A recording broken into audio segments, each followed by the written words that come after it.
मंत्रिपद जाऊन 5 महिने उलटले तरी धनंजय मुंडे यांना सरकारी बंगला सोडवत नाहीये। मुंबईमध्ये आपलं कुठेही घर नसल्यानं बंगला सोडला नसल्याचं स्पष्टीकरण धनंजय मुंडे यांनी दिलंय। मंत्रिपद जाऊन 5 महिने उलटले तरीही धनंजय मुंडे यांनी सातपुडा हे शासकीय निवासस्थान रिकामं केलं नाही। मुंबईत आपलं कुठेही घर नसल्यानं बंगला सोडला नसल्याचं स्पष्टीकरण आता मुंडेंनी दिलं। असं असताना गेल्या वर्षी विधानसभा निवडणुकीच्या वेळी उमेदवारी अर्जासह दाखल केलेल्या प्रतिज्ञापत्रात त्यांनी मुंबईत गिरगाव चौपाटीवर असलेल्या सदनिकेचा उल्लेख केलेला आहे। हे घर सध्या वापरात नाही। गिरगाव चौपाटीजवळ एने पाटकर मार्गावर वीर भवन या 22 मजली इमारतीमध्ये 9व्या मजल्यावर सदनिका असल्याचं मुंडेंनी आपल्या प्रतिज्ञापत्रामध्ये जाहीर केलं होतं। डिसेंबर 2023 मध्ये मुंडे आणि त्यांच्या पत्नी राजश्रींच्या संयुक्त नावे 16,50,00,000 रुपयांना हे घर त्यांनी खरेदी केलं। प्रतिज्ञापत्रामध्ये धनंजय मुंडे यांनी स्वतः 10 कोटींचा खर्च केल्याचा उल्लेख आहे। या घरात सध्या कोणीही राहत नसून खरेदी केल्यापासून ते बंदच आहे। धनंजय मुंडेंचा राजीनामा 4 मार्चला झाला आणि आता 4 ऑगस्टला तब्बल 5 महिने उलटून म्हणजे त्याच्यावर 46 लाखाचा दंड हा त्यांना खरं तर आकारण्यात आला पाहिजे।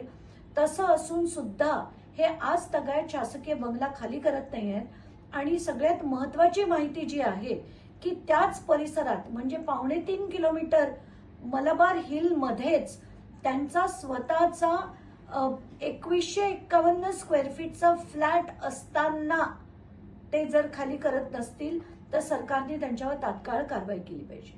मग एका बाजूला तुम्ही सामान्य लोकांना पेनल्टी लावता रस्त्यावर चालण्यासाठी, नाहीतर समजा गाडी चुकीच्या पार्किंगमध्ये लावली असेल, ओव्हर स्पीडिंग केलं असेल आणि त्यांचं तुम्ही चलान कॅन्सल करत नाही। पण या बाजूला तुम्ही नेत्याला लावलेली पेनल्टी कॅन्सल करता। नाहीतर समजा तुम्ही बावनकुळे साहेबांनी एका मोठ्या कंपनीला जी काही प्रशासनाच्या माध्यमातून एक पेनल्टी लावली होती, खनिज दगड काढला म्हणून, आणि ती तुम्ही 90 कोटीची पेनल्टी 17 लाखावर आणता। म्हणजे 89 कोटी रुपयाचं डिस्काउंट तुम्ही देता, माफ करता। म्हणजे गरिबाला वेगळा नाही आणि श्रीमंत नेत्यांना वेगळा आहे। हे या सरकारचं धोरण आहे असं आम्हा सगळ्यांचं मत आहे। काही कालावधी मंत्रिपद गेल्यानंतर तो सरकारी बंगला ठेवला तरी चालतो, परंतु त्याचे काही ड्यूज असतात ते भरावे लागतात। कदाचित त्या प्रक्रियेतला तो भाग असेल, परंतु मंत्री नसल्यामुळं किंवा अनेक दिवस झाल्यामुळं शेवटी कधी ना कधी तो सोडावा लागणार आहे। त्यामुळे ती सामान्य प्रशासनाची गोष्ट असते। त्या बाबतीत ते विभाग लक्ष घालेल आणि त्यांच्याकडनं जी काही कार्यवाही आहे ती करेल। योग्य नाही आहे, पण धनंजय मुंडेंनी जनप्रतिनिधी असताना लोकांची लाज सोडली आहे। त्याच्यासाठी त्यांना लाज वाटत नाही आणि स्वतःचं घर असताना आणि खोटी गोष्टी करताय लोकांच्या समोर की माझ्या प्रकृती चांगली नाहीये, माझी मुलगीचा शिक्षण आहे, त्याच्यासाठी मी इथे राहत आहे।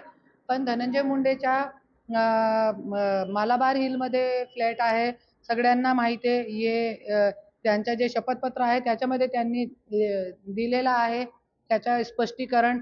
आणि पवईमध्ये पण एक फ्लॅट आहे आणि जे माझा फ्लॅट आहे तो पण त्यांचाही आहे। कुठे राहायचे, कुठे राहतात, काय मला याच्याबद्दल काही कल्पना नाही। आणि हे घर हा काही विषय राजकीय चर्चेचा होऊ शकत नाही। ज्याचा त्याचा अधिकार आहे, ज्याचा त्याचा सरकार आहे, त्यांचं सरकारी बंगल्यात राहतात, सरकारने काय करायचं हा सरकारचा निर्णय। लोकशाही मराठी ऐका, पहा, जागरूक रहा।